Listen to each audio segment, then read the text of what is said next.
Hi friends, అందరికీ నమస్కారం. అంజలి కథలకి స్వాగతం. 16 రాత్రులు జానపద నవల 3వ భాగం విందాం. 3వ రాత్రి. సూర్యుడు ఉదయించి మరొక రోజు వచ్చిందని లోకానికి తెలియచేశాడు. హేమప్రభుడు పగలల్లా అతి కష్టం మీద పూలతోటలోనూ చుట్టుపక్కల మిత్రుడితోనూ కూడా తిరిగి కాలం గడిపాడు. సాయంత్రం అయ్యేసరికి మిత్రులిద్దరూ మామూలు ప్రకారము చంద్రకళాదేవి ఉండే ఉద్యానవనానికి చేరుకున్నారు. వారక్కడికి వచ్చేసరికే చంద్రకళ శిలావేదికపై కూర్చొని ఉంది. ఆ రోజు ఆమె నల్లటి చీర ధరించి నీలాల రవిక తొడుక్కుని తదనుకూలమైన నగలు కిరీటము ధరించి ఉంది. ఆమె రాజువైపు దయగా చూసేసరికి అతని శరీరము జలధరించింది. అతడు మామూలుగా మౌనంగానే శిలావేదిక మీద దేహం చేరవేసి చూపులతో ఆమె సౌందర్యాన్ని ఆప్యాయంగా గ్రోలుతూ ఉండగా దీనిది రాజపుత్రిక ఎదుట నిలబడి ఇలా ప్రారంభించాడు. రాజకుమారి, ఒక ఊళ్ళో 2 స్నేహితులు ఉండేవారు. ఇద్దరూ ఒక ఏడువారు, అందమైన వారు. వాళ్ళని ఎరగని వాళ్ళు ఇద్దరూ ఒక తల్లి బిడ్డలే అని కవల బిడ్డలై ఉంటారని అనుకుంటారు. ఇరుగు పొరుగుల బిడ్డలు కావటం చేత చిన్నప్పటి నుంచి ఇద్దరూ ఒకే చోట పెరిగారు. పెద్దయ్యాక కూడా వారెంతో స్నేహంగా ఉండేవారు. వాళ్ళ పేర్లేంటో తెలియవు కానీ పుట్టుకను బట్టి ఒకడికి ఇంకొకడు ప్రతిబింబంలా ఉండటాన్ని బట్టి పెద్దవాడికి బింబుడు అని, రెండోవాడికి ప్రతిబింబుడు అని పేర్లు వాడుకలోకి వచ్చాయి. స్వరూపాలే కాకుండా కంఠస్వరాలు కూడా ఒకే మోస్తరుగా ఉండటం చేత వారిలో బింబుడెవరో ప్రతిబింబుడెవరో కనిపెట్టలేక తికమకపడటం కద్దు. ఆ ఊరిలో ఏటా అతి వైభవంగా వసంతోత్సవం జరుగుతూ ఉంటుంది. ఆ ఉత్సవానికి దేశ దేశాల నుంచి ఎందరెందరో చూడవస్తారు. అలాంటి ఉత్సవంలో ఒకప్పుడు బింబుడు ఒక చక్కని కన్యను చూడటం తటస్థించింది. ఆ కన్య కూడా బింబుని వంక చూసింది. ఇరువురి చూపులు కలుసుకున్నాయి. అటు తర్వాత ఆ కన్యను గురించిన పుట్టు పూర్వోత్తరాలన్నీ బింబుడు శ్రమపడి తెలుసుకున్నాడు. అంతేకాదు, ఆ అమ్మాయి ఉండే ఊరు చేరుకొని వాళ్ళతో పరిచయం చేసుకొని తదనుకూలంగా ఆమె చనువును సంపాదించుకున్నాడు. వారిరువురు మధ్యన ప్రేమ అభివృద్ధి అయ్యేటప్పటికీ ఆమెను బింబుడు పెళ్లాడటానికి నిశ్చయించుకున్నాడు. తన నిశ్చయం వెల్లడించగానే ఇందుకు వాళ్ళు సమ్మతించారు. సంతోషం పట్టలేక బింబుడు ప్రతిబింబుని వద్దకు వెళ్ళి, ఫలానా వసంతోత్సవంలో నేనొక అమ్మాయిని చూశాను. ఆమె అతిలోక సౌందర్యవతి. వాళ్ళ ఊరు కూడా వెళ్ళి వాళ్ళ తల్లిదండ్రులతో కూడా మాట్లాడాను. ఆమెకు నాకు వివాహ నిశ్చయం కూడా జరిగింది అని చెబుతూ, ఇదిగో ఆ కన్య రూపపటము అని చెప్పి ఆమె చిత్రాన్ని కూడా చూపించాడు. ఈ సమాచారం అంతా వినేసరికి ప్రతిబింబుడికి బింబుని మీద అసూయ ప్రారంభమైంది. అంత చక్కటి అమ్మాయిని తానే పెళ్లాడాలనే బుద్ధి పుట్టింది. అందుచేత దానికి తగిన పన్నుగడ పన్నాడు. అదేంటంటే సరిగ్గా ముహూర్తం నాడు బింబుడి కంటే ముందుగా తానే వధువు ఇంటికి వెళ్ళటము, ఆ ముందు రోజున ఏదో పని ఉన్నదని మిషపెట్టి మరొక ఊరు తీసుకుపోవటమో, అక్కడ అతనిని నిలిపివేసి సుముహూర్త సమయానికి రాకుండా చేయటం. ఇది వ్యూహం. ఇందుకు తగిన ఏర్పాట్లన్నీ చేసుకుని సుముహూర్తం రోజున తానే ముందుగా కన్య ఇంటికి చేరుకున్నాడు. అప్పటికే అక్కడ సన్నాహాలన్నీ పూర్తయినాయి. సన్నాయి వాయిద్యాలు మ్రోగుతూ ఉన్నాయి. ఆడపెళ్లివారు ప్రతిబింబుడిని గౌరవంగా తీసుకొని వెళ్ళి పీటల మీద కూర్చోబెట్టారు. ఇక వధువు మెడలో మంగళసూత్రం కట్టడమే తరువాయి. ఆ సమయంలో నురగలు గక్కుకుంటూ వాయువేగాన వచ్చి వాలాడు బింబుడు. చూశాడు, సంగతి తెలుసుకున్నాడు. ప్రతిబింబుని వైపు తీక్షణంగా చూస్తూ నిలబడ్డాడు. ఇతడు అతనిని కోపంగా చూశాడు. వధువు ఆమె బంధువులు నిర్ఘాంతపోయారు. ఒకే అచ్చుపోసినట్లు కవలలాగా ఉండే ఆ ఇద్దరిలో ఆమెకు భర్త కావలసిన వాడెవరో ఎవరూ నిర్ణయించలేకపోయారు. తనకే ఆమె భార్యగా నిర్ణయింపబడిందంటూ బింబుడు, తనకే నిశ్చయింపబడిందని ప్రతిబింబుడు వాదింపసాగారు. చివరికి వాళ్ళిద్దరూ న్యాయస్థానానికి వెళ్ళవలసి వచ్చింది. న్యాయాధిపతి కన్యకని చూసి, వీరిద్దరిలో నువ్వు ప్రేమించింది ఎవరో చెప్పగలవా అని అడిగాడు. అందుకామె, అయ్యా, నేనేమీ చెప్పలేకుండా ఉన్నాను. ఇటువంటి వింత మనుషులు ఒకే పోలిక గల వాళ్ళు ఇద్దరుంటారని ఇంతవరకు నేను ఎరగను అని జవాబు చెప్పింది ఆమె. రాజపుత్రి, ఈ పరిస్థితుల్లో ఆ కన్యక ఆ ఇద్దరిలో ఎవరిని ప్రేమించి పెళ్లాడటానికి నిశ్చయించగలిగి ఉంటుందో అని ప్రశ్నించి ఊరుకున్నాడు దీనిది. చంద్రకళ ఇలా చెప్పింది. న్యాయాధికారి ఆ ముగ్గురిని 3 చోట్ల వేరువేరు స్థలాల్లో దూరంగా కూర్చోబెట్టాలి. ఆ వధువు ఎక్కడ ఏ స్థితిలో తన ప్రియుణ్ణి చూసింది, అతను ఏ విధంగా ఆమె అభిప్రాయం కనిపెట్టింది, ప్రత్యేకంగా ఒక్కొక్కరిని అడిగి తెలుసుకోవాలి.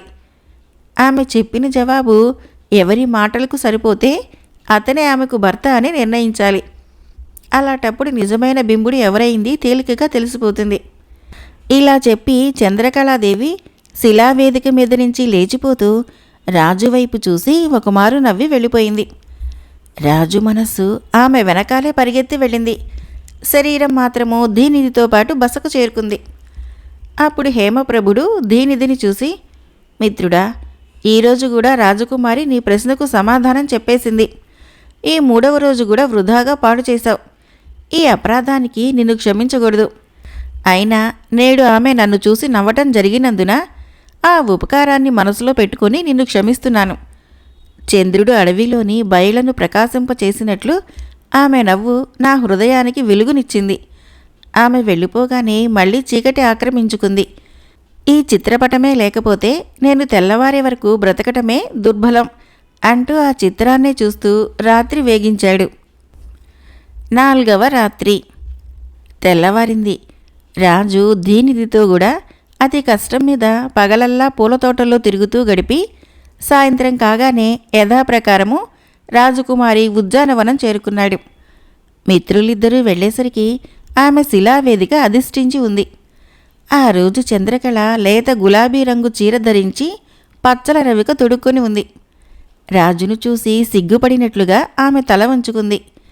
శిలావేదిక మీద కూర్చున్న హేమప్రభుడు ఆ చూపుల వల్ల దెబ్బతిన్నట్లుగా కుంగిపోయాడు. ఆమె సౌందర్యానికి ముగ్ధుడై నోట మాట లేక అతడు అలాగే కూర్చుండిపోయాడు. అప్పుడు దీనిది రాజపుత్రిక ఎదుట దూరంగా నించొని ఇలా అన్నాడు. రాజకుమారి, ఒక దేశంలో ఒక రాజు ఉండేవాడు. అతడు ఒకప్పుడు తన పొరుగురి మీదకి దాడి వెడలి ఘోరమైన యుద్ధం చేశాడు. అతని సేనలోని ఒక క్షత్రియ వీరుడు అత్యద్భుతంగా తన విధిని నెరవేర్చుకున్నాడు. శత్రువు చేతులలో వీరుని తలకు బలమైన గాయాలు తగిలినాయి. ఆ గాయాల నుంచి నెత్తురు బలబలామని ప్రవహించేసరికి అతడు యుద్ధభూమిలోనే సొమ్ముసిల్లి పడిపోయాడు. అతడు పడిపోయాడు కానీ అతని ప్రభువుకి మాత్రము జయం కలిగింది. యుద్ధంలో దెబ్బతిన్న వీరులందరినీ చికిత్స కోసము రాజభటులు మోసుకుపోసాగారు. సొమ్ముసిల్లి పడి ఉన్న ఈ వీరుని మటికి చూసి చచ్చిపోయి ఉంటాడని తలచి రాజభటులు వదిలేసి వెళ్ళిపోయారు. వాళ్ళు వెళ్ళిన మరికొంచెంసేపటికల్లా ఆ క్షత్రియ వీరుడికి తెలివి వచ్చింది. వంట్లో శక్తి లేకపోయినప్పటికీ ఎలానో కాళ్ళిడ్చుకుంటూ ఆ దగ్గరనే ఉన్న ఒక ఊరు చేరుకున్నాడు. అక్కడ ఒక ఇంటి గుమ్మం వద్దకు పోయి తలుపు తట్టబోయాడు.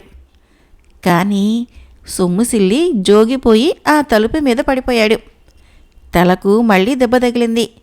నిల్చున్న పాటునే ఆ గడపలో మూర్ఛపడిపోయాడు. అది ఒక బ్రాహ్మణ గృహం. యజమాని ఇంటలేడు. గ్రామాంతరం వెళ్ళి ఉన్నాడు. అతని భార్య సువర్ణమాల ఒక్కర్తే ఇంటిలో ఉన్నది. ఆమె యవ్వనవతి, అందాల భరిణె. అర్ధరాత్రి సమయమైనప్పటికీ తలుపు కొట్టిన చప్పుడు కాగానే ఆమె తుళ్ళిపడి లేచింది. లేచి ధైర్యం తెచ్చుకొని కిటికీలో నుంచి చూసింది. గాయపడి నెత్తురులోడుతూ బాధపడుతూ ఉన్న ఒక మనిషి తమ గుమ్మంలో చాపకట్టుగా పడి ఉండటం కనిపించింది. వాని అవస్థ చూసి ఆమెకు గుండె నీరైపోయింది. అతడు తమ గుమ్మంలోనే గుట్టుకుమంటే చూస్తూ ఊరుకున్నందుకు ఆ పాపం వచ్చి తనను చుట్టుకుంటుందే. పోనీ సాహసించి లోపలికి తీసుకుపోయి పరిచర్యలు చేద్దామనుకుంటే ఆ అర్ధరాత్రి సమయంలో, అందులోనూ భర్త లేనప్పుడు పరాయి పురుషుణ్ణి ఇంట్లో పెట్టుకోవటం భావ్యం కాదు గదా. ఈ సమస్యలతో ఆమె మనస్సు వేగిపోయింది. బాగా ఆలోచించి ఏమైనా సరే వానిని రక్షించటమే తన కర్తవ్యమని నిశ్చయించుకుంది. నిశ్చయించి వెంటనే పనికత్తెను లేపింది. తలుపు తెరిచింది. ఇద్దరూ సాయం పట్టి ఆ పురుషుణ్ణి లోపలికి తీసుకువచ్చి ఒక మంచం మీద పడుకోబెట్టారు. చికిత్స చేశారు. చికిత్స వల్ల ఆ వీరుడికి క్రమేణా నిమ్మళించింది. గాయాలు పూర్తిగా మానిపోయే వరకు అతను అక్కడే ఉన్నాడు. ఆ క్షత్రియ వీరుడు రోజూ ఆ సుందరిని చూస్తూ ఆమె అపురూప సౌందర్యానికి ముగ్ధుడైపోయాడు. చూడగా చూడగా అతని మనసులో ఒక దుష్ట కోరిక కలిగింది. దాపరికం లేకుండా అతను తన కోరికను ఆమెకు వెల్లడించాడు. ఆ మాట వినగానే ఆమె చెవులు రెండు మూసుకొని, ఛీ కృతజ్ఞుడా, నీకు చేసిన ఉపకారానికి గాను నువ్వు తలచిన ప్రత్యుపకారం ఇదేనా? నీ ముఖం చూస్తే పంచమహాపాతకాలు చుట్టుకుంటాయి, పో అని కసిరికొట్టింది. ఈ మాటలు క్షత్రియ వీరునికి చెల్లుమని కొరడాతో కొట్టినట్లయింది. వెంటనే అభిప్రాయం మార్చుకున్నాడు. ఆమెకు మొక్కుతూ, అమ్మా, నీ లోకోత్తర సౌందర్యం చూస్తే తపస్సు చేసుకునే మునులకు సైతము మనస్సు వికలమైపోతుంది. అటువంటిది నేనొక లెక్క. పోతే నువ్వు నాకు చేసిన మహోపకారానికి ఆజన్మాంతము నేను దాసుడనై ఉండాల్సిందే. ఈ మాట నాకు తెలుసు. అయితే నీ ఎదుట ఉన్న నాకు ఎంత ప్రయత్నించినా మనసు స్వాధీనం తప్పిపోతున్నది. పతివ్రతవు, ఉత్తమశీలవు అయిన నీ పట్ల ఏ విధంగా ప్రవర్తిస్తానో నాకే తెలియకుండా ఉన్నది. కనుక వెంటనే నేను ఇక్కడి నుంచి వెళ్ళిపోవటమే మేలు అంటూ ఆమెకు కృతజ్ఞత తెలిపి ఆ క్షణమందే ఊరి విడిచి వెళ్ళిపోయాడు. తర్వాత కొద్ది రోజులకల్లా సువర్ణమాల భర్త ఇంటికి తిరిగి వచ్చాడు. సువర్ణమాల చక్కదనానికి అసూయపడిన వాళ్లలో ఒక మంగళి పడుచు కూడా ఉన్నది. అది పని కట్టుకొని పోయి ఆమె భర్తతో, అయ్యా, మీరు ఊరి వెళ్ళగా చూచి ఎవరో ఒక ఆయన వచ్చినారండి. ఆయన ఉన్నన్నాళ్ళు అమ్మగారు నానా చాకిరీ చేసి శ్రమపడ్డారండి అని చెప్పి ఊరుకుంది. బ్రాహ్మడు రౌద్రాకారం దాల్చాడు. భార్యను పిలిచి అడిగాడు. మనిషి వచ్చిన మాట వాస్తవమేనంటూ ఆమె క్షత్రియ వీరుని గురించి సంగతంతా పూసగుచ్చినట్లు చెప్పింది. బ్రాహ్మణుడు నమ్మలేదు. సువర్ణమాల అగ్నిజ్వాలలో చెయ్యి పెట్టి శపథం చేసింది. అయినా సరే అతనికి ఎంతమాత్రమూ నమ్మకం కలగలేదు. దీనికి తగిన ప్రాయశ్చిత్తం ఇదేనంటూ ఆమెను ఒక అడవికి తీసుకుని పోయి చెట్టుకు కట్టి కాళ్ళు చేతులు ఖండించి వేసి చిత్రవధ చేసి చంపాడు. ఈ సంగతి తెలియగానే ఆ క్షత్రియ వీరుడు కోపం పట్టలేక ఉగ్రుడై నిస్పృహతో వచ్చి, ఓయి, బ్రాహ్మణ జన్మ ఎత్తినావే గాని నిజానికి నువ్వు రాక్షసుడివి. నీ భార్య గొప్ప యోగిని, మహాపతివ్రత అని తెలుసుకోలేకపోయావు. అటువంటి ఉత్తమ ఇల్లాలిని ముల్లోకాల్లోనూ చూడలేము. చంద్రునికైనా ఒక మచ్చ ఉన్నది గాని ఆ మహా ఇల్లాలికి ఎటువంటి కళంకమూ లేదు. అలాంటి శీలవతిని, పుణ్యవతిని శంకించి వివేకం లేకుండా పొట్టను పెట్టుకున్న పాపం కట్టుకున్నావే. నిన్నేమి చేయాలి? మహాపాపివైన నీవు చావు కంటే బ్రతికి ఉండటమే గొప్ప శిక్ష. అందుకని నిన్ను వధించకుండా వదిలేస్తున్నాను అని చెప్పి వెళ్ళిపోయాడు. అప్పుడు ఆ బ్రాహ్మణుడికి స్మృతి వచ్చింది. నిజానిజాలు బయల్పడగానే తనను తాను తెలుసుకున్నాడు. తొందరపాటుకు దుఃఖించాడు. పశ్చాత్తాపం పొందాడు. ఇంకిప్పుడు పశ్చాత్తాపం పొంది లాభమేముంది? అందుచేత విరాగి అయి కాశీ చేరుకొని గంగ ఒడ్డున తపస్సు చేసుకోబోయాడు. అయ్యో, నా మూలన కదా నిష్కారణంగా పండు వంటి కాపురం కూలిపోయింది. ఉపకారానికి పోయి ఆ మహా ఇల్లాలికి మరణం సంప్రాప్తమైంది. అమాయకుడే నా బ్రాహ్మణుడు అక్కుపక్ష అయిపోయాడు అనుకుంటూ జరిగిన ఘోరాలన్నీ తలుచుకొని కుమిలి కుమిలి ఆ క్షత్రియ వీరుడు చేతిలోనున్న ఖడ్గంతో పొడుచుకొని చనిపోయాడు. రాజకుమారి, నిష్కళంకైన ఆ ఇల్లాలికి విధి అంతటి కఠోర శిక్ష ఎందుకు విధించవలసి వచ్చిందో అని ప్రశ్నించి మౌనం వహించాడు ధీనిది. అప్పుడు చంద్రకళాదేవి, మోక్ష మార్గం చూపించాలంటే అందుకు అర్హత గలవాళ్లే కదా ముందుకు రావాలి. బంగారాన్ని పరీక్ష చేయాలంటే దానికి అగ్నిస్పర్శ కలగకుండా ఎలా తప్పుతుంది? ఇందుకు సువర్ణమాల అర్హురాలు గనకనే అటువంటి కఠినమైన అగ్ని పరీక్షకు నిలిచింది. తాను ఆహుతయ్యి తన ఉత్తమ శీలాన్ని ప్రపంచానికి చూపి మార్గదర్శకురాలైంది. ఆమె శీలమే లోకానికి ముక్తి మార్గము. ఇదే ఆమె త్యాగానికి తగిన ప్రతిఫలం. ముక్తి ఇటువంటి త్యాగాల వలనే వస్తుంది, కానీ మరణించినంత మాత్రానే రాబోదని నిరూపిస్తున్నది సువర్ణమాల చర్య అని అంటూ ఆమె శిలావేదిక మీద నుంచి లేవబోతూ ఉండగా, నిజం నిజం అని దిక్కులు పిక్కటిల్లేటట్టుగా పలికింది ఆకాశవాణి. మిలమిలా మెరిసే కన్నులతో రాజకుమారి రాజును చూస్తూ వెళ్ళిపోయింది. రాజు హృదయము ఆమె వెనకనే పరిగెత్తింది. శరీరం మాత్రము దీనిదితో పాటు బస చేరుకున్నది. బసకు వచ్చాక రాజు దీనిదిని చూసి, మిత్రుడా, ఈరోజు కూడా నీ ప్రయత్నం వ్యర్థమైపోయింది. 4వ రోజు గడిచిపోయింది. దీనికి నిన్ను క్షమించకూడదు. అయినా రాజకుమారి తన కన్నుల తళతళ కాంతులు నా మీద ప్రసరించడం చేత ఆ ఉపకారాన్ని తలచి నిన్ను క్షమించాను.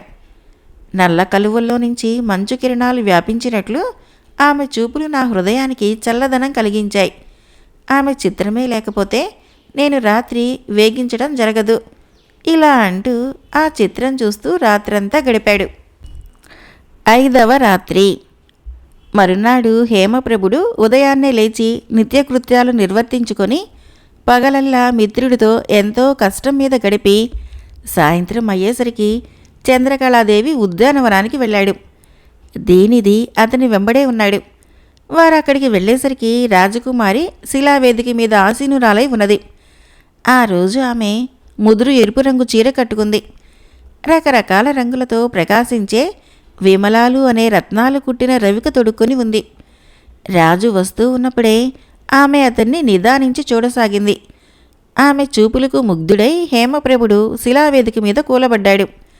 దేనిది రాజకుమారి ముందుకు వచ్చి నిలబడి ఇలా అన్నాడు. రాజపుత్రి, ఒక రాజుకి 3 భార్యలుండేవాళ్ళు. వారు 3 సాటి లేని అందగత్తెలు. ఆ రాణులు 3 ఏ విషయంలోనూ ఒకరికొకరు ఈడు తీయకుండా మహారాజును సంతోషపెట్టేవాళ్ళు. ఆ రాజు తన రాణులతో కూడి పున్నమ రాత్రులలో డాబా మీద విహరించేటప్పుడు వారి వదనాలని ఆకాశం మీద చంద్రుణ్ణి విడదీసి నిర్ణయించటానికే వీలు కాకుండా ఉండేది. ఒకనాటి వేసవి రాత్రి రాణులు 3 నిద్రపోతూ ఉండగా రాజు మాత్రము మేలుకునే ఉన్నాడు. నిండు వెన్నెలలో ప్రకాశిస్తున్న వారి ముఖాలు చూసి రాజు ఆ 3 ఎవరు మిక్కిలి అందగత్తె అయిందో నిర్ణయించాలనుకున్నాడు. అతడు ఒక రాణి దగ్గరికి వెళ్ళి పరిశోధించాడు. ఆమె వెల్లకిలా పడుకొని ఉంది. పండు వెన్నెల ఆమెపై ప్రసరించి శోభను కలుగజేస్తూ ఉన్నది. ఆమె ఒక చెయ్యి తల మీదుగా చాచుకొని ఉంది. మందమారుతం వీస్తూ అప్పుడప్పుడు ఆమె పైటను అట్టట్టే తొలగిస్తూ ఉంది. రాజు మరొక రాణి దగ్గరికి వెళ్ళాడు. ఆమె ఒక పూల పందిరి కింద శయనించి ఉంది. ఆమె ముఖం మీద వెలుగు నీడలు తాండవిస్తూ వింత శోభను కలిగిస్తూ ఉన్నాయి. 3వ రాణి నీడలో నిద్రిస్తూ ఉంది. వెన్నెల కొంచెంగా ఆమె చెవి మీద మాత్రము పడి ఒక వింత అందాన్ని కలిగిస్తూ ఉంది. ఈ 3 చూసి 3లో ఎవరు మిక్కిలి అందమైనది రాజు నిర్ణయించలేకపోయాడు. ఎన్నోసార్లు ఆ 3 పరిశోధించాడు, కానీ కనిపెట్టలేకపోయాడు. రాత్రంతా ఇలాగే రాజుకు నిద్ర లేకుండా గడిచిపోయింది. మరునాడు మామూలుగా రాజు సభాభవనానికి వెళుతూ ఉండగా అతని మంత్రి ఎదురై నమస్కరించి రాజు కళ్ళు చింత నిప్పులా ఉండటం గమనించి, ప్రభువుల వారికి రాత్రి నిద్రలేనట్టున్నదే, ప్రభువుల నేత్రాలు ఎర్రబారి ఆ విషయం చెప్పకనే చెబుతున్నాయి అన్నాడు. అందుకు రాజు తనకు నిద్ర లేకపోవటం నిజమే అని తన రాణుల్లో ఎవరితే ఎక్కువ అందగత్త అయినదో తెలుసుకోవటానికి ప్రయత్నించి విఫలుడనైనానని ఉన్నది ఉన్నట్లుగా వివరంగా చెప్పాడు. అప్పుడు మంత్రి, ప్రభు, పరస్పరము భేదం చూపడానికి వీల్లేని అందగత్తెలు రాణులుగా లభించినందుకు ప్రభువులు ఎంతో అదృష్టవంతులు. వ్యత్యాసం చూపటానికి ప్రయత్నించటం వలన ప్రయోజనం ఉండదు. మీదు మిక్కిలి ఉత్తరోత్తర మనసుకి బాధ కూడా కలగవచ్చు అన్నాడు. కానీ ఎలాగన్నా ఈ సమస్యను పరిష్కరించే తీరాలంటూ రాజు పట్టుదల పట్టాడు. ఈ విషయంలో ఉపాయం ఆలోచించి తీరాలని మంత్రికి ఆజ్ఞను ఇచ్చాడు.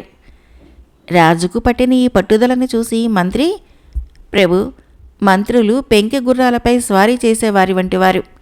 ఎలాగంటే అలాంటి గుర్రాన్ని దారిలో పెట్టకపోతే అపాయం తప్పదు. ఇందుకు చాలా ధైర్య సాహసాలు జాగ్రత్త కావాలి. ఇప్పుడు ప్రభువులు ఆదేశించిన పనులు ఆ గుర్రాల్లాంటివి, అయినా చేసి తీరవలసిందే. తమరు రాణుల చక్కదనంలోని తారతమ్యం కనిపెట్టడానికి ఒక మార్గం ఉంది. మన పట్టణానికి ఈ మధ్యనే కాంతిగ్రహుడు అనే ఒక బ్రాహ్మణుడు వచ్చాడు. సౌందర్యాన్ని నిర్ణయించడంలో ఆయన ప్రతిభాశాలి. ఈ విషయంలో 3 లోకాల్లోనూ అతన్ని మించినవాడు లేడట. అతన్ని రప్పించి రాణులను చూపించినట్లయితే మీ సమస్య పరిష్కారం కావచ్చు. హంస సైతము పాలను నీళ్లను వేరు చేయలేకపోవచ్చునేమో కానీ అతడు మాత్రము చక్కదనంలోని భేదాన్ని స్పష్టంగా చెప్పగలడు అని మనవి చేశాడు. మంత్రి చెప్పిన సలహాని అనుసరించి రాజు కాంతిగ్రహుణ్ణి వెదికించి తెప్పించాడు. మంత్రి చేసిన ఏర్పాటు ప్రకారము రాజు కాంతిగ్రహుడితో మాట్లాడుతూ ఉండగా రాణులు ముగ్గురు ఒకరి తర్వాత ఒకరు నడిచి వెళ్ళేటట్లుగా ఏర్పాటు జరిగింది. మొదటి రాణి వెళ్ళిపోయినప్పుడు కాంతిగ్రహుడు తల వంచుకున్నాడు. రెండవ రాణి వెళ్ళినప్పుడు కొంచెంగా చెలించాడు. కడసారి రాణి వెళ్ళినప్పుడు అతని ముఖంలో రంగే మారింది. ముగ్గురు వెళ్ళిపోయాక రాజు ఆ ముగ్గురిలోనూ ఎవరితో ఎక్కువ అందగత్తయింది చెప్పాలని కాంతిగ్రహుణ్ణి అడిగాడు. కాంతిగ్రహుడు తనలో తాను ఇలా ఆలోచించుకున్నాడు. మహారాజు ఈ ముగ్గురిలోనూ ఎవరిని ఎక్కువగా ప్రేమిస్తున్నది నాకు తెలీదు. నేను యథార్థం చెప్పివేస్తే ఆయన ప్రియురాలు అయిన రాణిని అగౌరవపరిచినట్లు అవుతుందేమో. రాజుతో యథార్థం చెప్పినా చెప్పకపోయినా ఎప్పుడో ఒకప్పుడు ఈ సంగతి బయటపడక తప్పదు. అప్పుడు తక్కిన రాణులిద్దరికీ నా మీద కోపం కలిగి విషప్రయోగం చేయించి గాని మరొక విధంగా గాని నన్ను హతమార్చవచ్చు.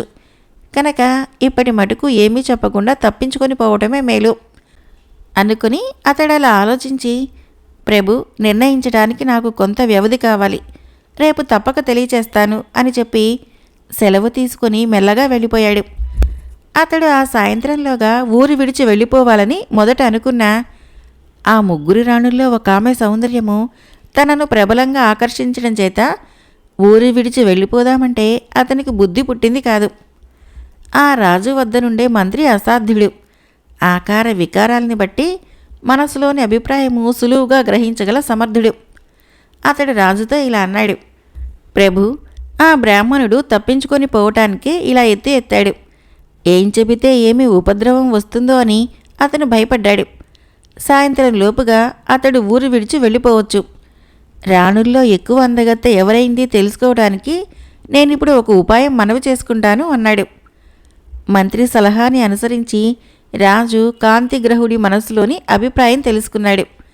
అతని అభిప్రాయం ప్రకారము ఎక్కువ అందగత్తెగా నిర్ణయింపబడిన రాణినే ఎక్కువగా ప్రేమించి తక్కిన ఇద్దరిని అలక్ష్యం చేయసాగాడు.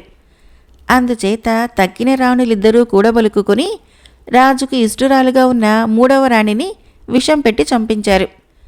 ఈ సంగతి తెలుసుకుని రాజు కోపంతో ఆ ఇద్దరు రాణుల్ని కూడా చంపించి వేశాడు. ఇలా అందగత్తెలైన ఆ ముగ్గురు రాణుల్లోనూ ఒక్కరితే కూడా రాజుకు దక్కలేదు. ఈ విధంగా జరుగుతుందని మంత్రికి మొదటనే తెలుసు. అయితే రాజకుమారి తన రాణులలో ఎక్కువ అందగత్తె ఎవరైనది కాంతిగ్రహుడి మూలంగా రాజు ఎలా తెలుసుకోగలిగాడో అని ప్రశ్నించి ఊరుకున్నాడు ధీనిది. చంద్రకళాదేవి ఇలా చెప్పింది, ఈ విషయం తెలుసుకోవటానికి ఏమంతగా ప్రయత్నం చేయనక్కర్లేదు. కడసారి రాణియే అందరిలోకి అందగత్తే. ఎలా అంటే మొదటి రాణి చక్కదనము కాంతిగ్రహునికి దిగ్భ్రమ మాత్రమే కలిగించింది. కాబట్టి అతడు తల ఉంచుకొని ఊరుకున్నాడు. రెండో రాణి చక్కదనము అతన్ని ఆకర్షించిన భీతిని కూడా కలిగించింది. అందుచేతనే ఆమెను చూడగానే చకితుడయ్యాడు. కడసారి రాణి చక్కదనము అతని మనసును బాగా ఆకర్షించింది. దాన్ని ఇతరులు గ్రహిస్తారేమో అనే అనుమానం చేత అతని రంగే మారింది. ఈ సంగతి మంత్రి గ్రహించలేకపోలేదు. అయినా తన ఊహ నిశ్చయమవునో కాదో స్పష్టం చేయటానికి మంత్రి ప్రయత్నించాడు. కాంతిగ్రహుడి ఆకార వికారాదులను బట్టి అతడు చాపల్యం కలవాడని గ్రహించాడు. రాణులు ముగ్గురు అతన్ని ప్రేమించినట్లు, తమను కలుసుకోవటానికి తగిన సమయాన్ని చోటిని నిర్ణయించినట్లు తెలుపుతూ కాంతిగ్రహుడికి దొంగ ఉత్తరాలు రాయించి అవి అతనికి రహస్యంగా అందేటట్లు ఏర్పాటు చేశాడు. అయితే నిర్ణయించిన సమయం మాత్రము ముగ్గురికి ఒకటే అయ్యేటట్లు జాబులో వ్రాయించాడు. మూడో రాణి ఎక్కువ అందగత్తె కాబట్టి ఆమెను కలుసుకోవటానికే నిశ్చయించి కాంతిగ్రహుడు చెప్పిన గడువులో చెప్పిన చోటుకు వెళుతూ ఉండగా దారిలో దాగి ఉన్న రాజభటులు అతన్ని పట్టివేశారు. ఇందువలన రాణులు ముగ్గురులో ఎవరితే ఎక్కువ అందగత్తి అయినది తేలిపోయింది. మనుషుల మాటల కన్నా వారు చేసే పనులే ఏ విషయాన్నైనా నిర్ణయించడానికి తగి ఉంటాయి. ఇలా అంటూ రాజకుమారి హేమప్రభుడి వైపు విచార దృక్కులు ప్రసరింపచేస్తూ వెళ్ళిపోయింది. రాజు మనస్సు ఆమెను వెంబడించింది. శరీరం మాత్రము దీనిదితో పాటు నెమ్మదిగా బసకు చేరుకుంది. విడిదికి వచ్చాక రాజు దీనిదిని చూసి, దీనిది, ఈరోజు కూడా చంద్రకళ నీ సమస్యకు సమాధానం చెప్పివేసింది. 5వ రోజు కూడా వ్యర్థంగా గడిచిపోయింది. నిన్ను క్షమించడానికే వీల్లేదు. అయినా నువ్వు చెప్పిన కథ మూలాన నా ప్రేయసి తన అద్భుతమైన తెలివితేటలు చూపడం చేత నిన్ను క్షమించాను.